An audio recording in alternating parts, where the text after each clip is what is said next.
Okay, we want to start by acknowledging the territory that we're standing on right now. So I've got a statement from the Lenape Center acknowledging this territory underneath our feet. We are advocates for inherent Native rights, the preservation and furthering of Lenape culture, and our interdependent relationship with the earth, our mother. We lend our voice in support of the Standing Rock Sioux Nation as they protect the waters and the lands of their ancestors in their eternal home. And I want to acknowledge also the labor of all the Indigenous and African descended peoples that built this city. And so we're here because we see a future without the Dakota Access Pipeline. We see a future with no pipelines. We see a future where we can stand on our territories and know that we are honoring our responsibility to our territory. And we're going to meet the greed and the violence and the ruthlessness of the companies who are putting this project forward with strength and with resilience and with unity from Mannahatta to Standing Rock. We're going to continue to push to the first stoppage of all construction and the stoppage of construction and pipelines across Turtle Island. On September 2nd, DAPL, or the Dakota Access Pipeline, bulldozed over a sacred burial site as to what I saw was a preemptive strike against the protectors of Standing Rock. Shortly after, DAPL's team of hired security guards let loose canine dogs on the protectors at the front lines, striking the first sight of blood in this peaceful gathering. Sadly, this is a historic pattern of oppressive behavior that every indigenous nation has fought through since the first invaders. They, the invaders, come seeking land and profit to use it for their needs and benefits, but are met by us, the peaceful protectors, who seek nothing but peace and respect for Mother Earth. To my family and all the nations on the front lines at Standing Rock, for the mainstream media and the American government to be silent during this historic moment is to admit to us that they do not care about us. They do not care about the history or our hardship that our ancestors endeavored. But remember, the people of Standing Rock, my father, my cousins, and every nation gathered over at Standing Rock are not protesters. They are protectors.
Flowed from the Colorado mountains where there's hundreds of mines straight into the Navajo Nation, affecting our crops, our ceremonies.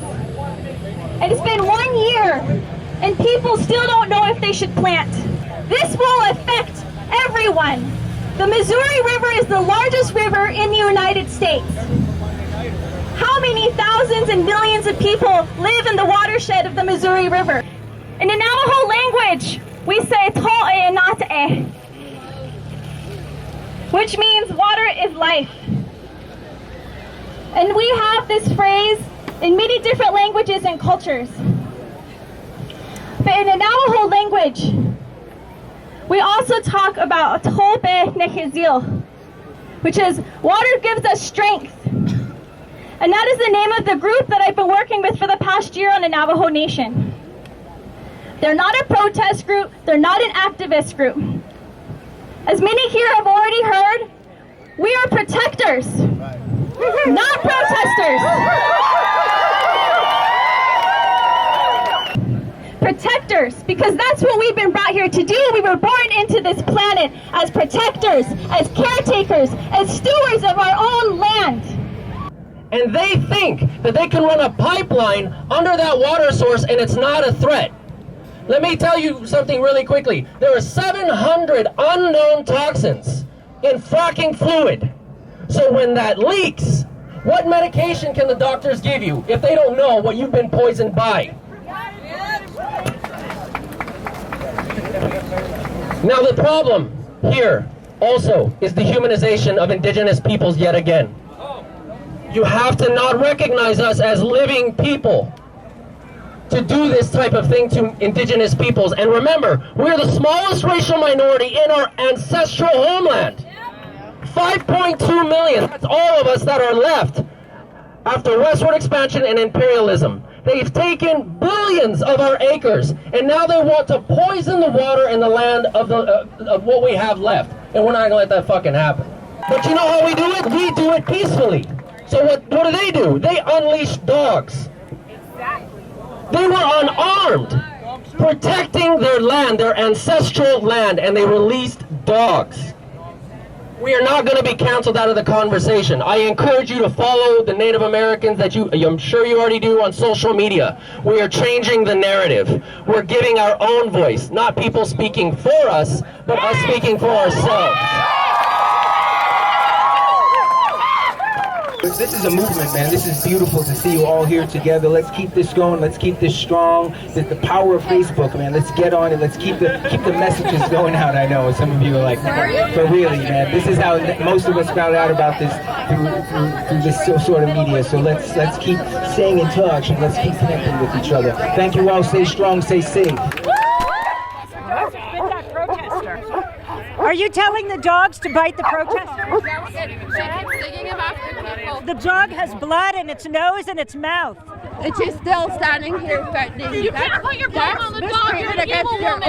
You can't put your blame on the fucking dog. That's mistreatment against you. Why are you letting her dog go after the protesters? It's covered in blood. Stop the woman! The 6 bulldozers are pulling back right now.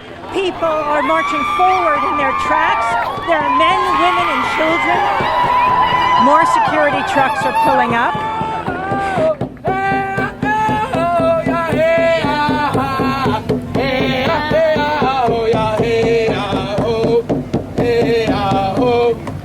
We kicked your ass at the Sacred Stone Camp!